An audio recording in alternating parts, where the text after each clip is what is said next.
la démence partout, le délire tout le temps. Il n'y a qu'à voir la logorrhée, l'obscène logorrhée des adultes et le silence des enfants gênés par les adultes.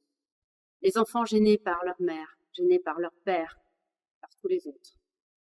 Il suffit de sortir, d'aller dans les parcs, à la sortie des écoles, de traîner dans les rues, sa pullule de parents hystériques et d'enfants gênés, et d'enfants silencieux, d'enfants qui se taisent, les enfants à qui on explique bien que ce qui est interdit, la seule chose vraiment interdite, c'est de dire aux adultes de se la fermer, alors que c'est la seule chose qui serait vraiment nécessaire, la seule chose salutaire.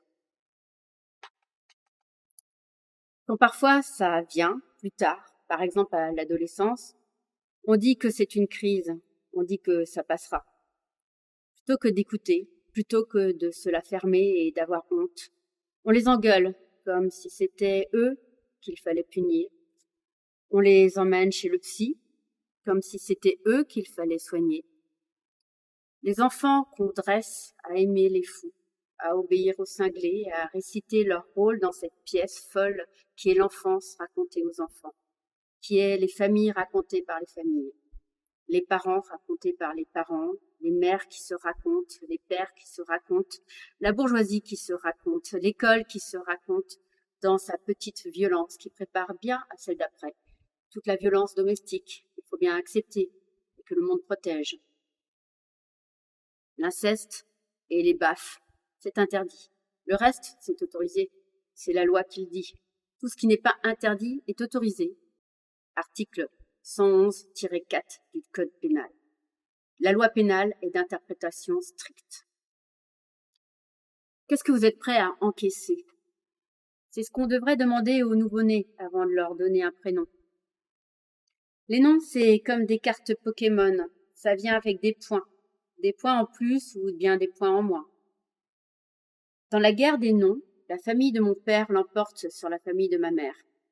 Le nom de mon père, de mon grand-père, de mon arrière-grand-père, mon nom, donc, l'emporte sur beaucoup de noms.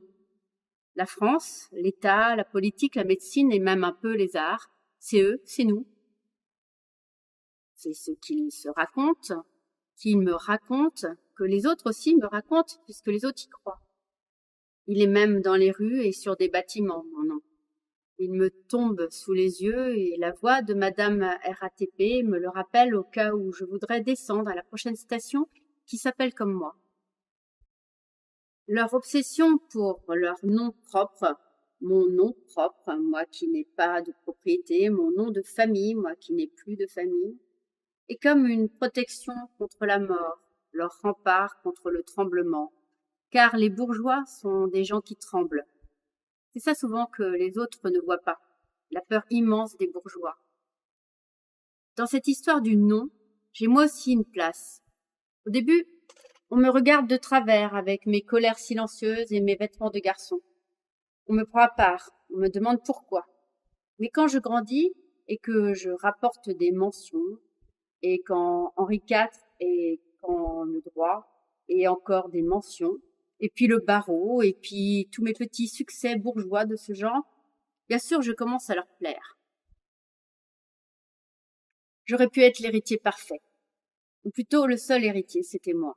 Ce n'était pas ma sœur, ce n'était aucun de mes cousins. Tout le monde le savait, et moi aussi. J'aurais pu être comme eux, j'aurais pu accepter. Plutôt crever. Plutôt crever, comme j'ai fait tatouer sur mon cou. N'aime pas, mais moi, ça m'aide à rester cadré. Bien sûr que l'héritier, c'est moi.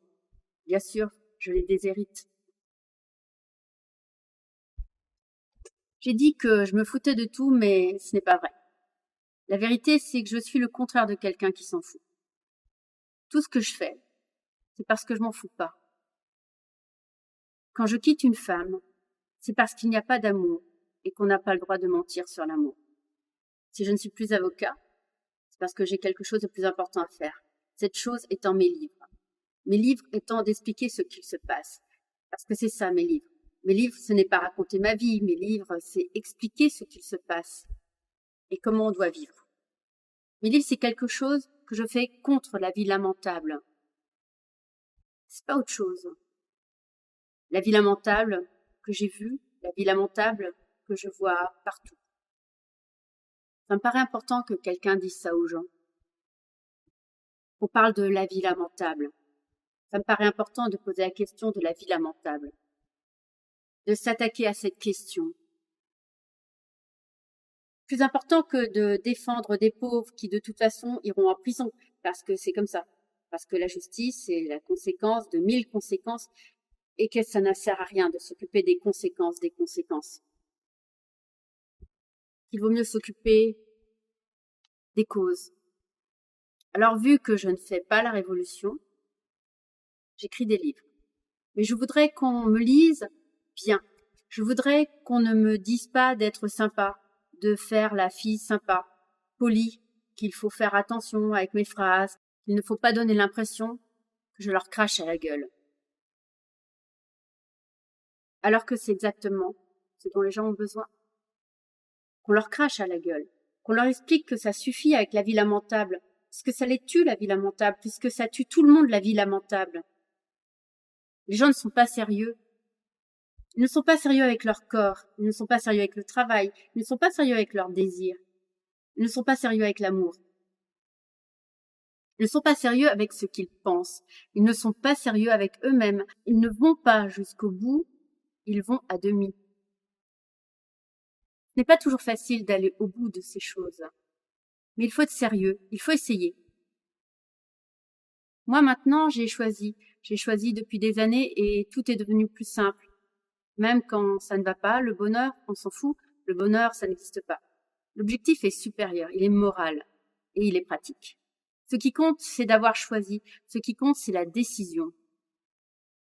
Ensuite, tout est simple, c'est mon organisation maintenant, mais vous, qu'est-ce que vous voulez? Qu'est-ce que vous choisissez?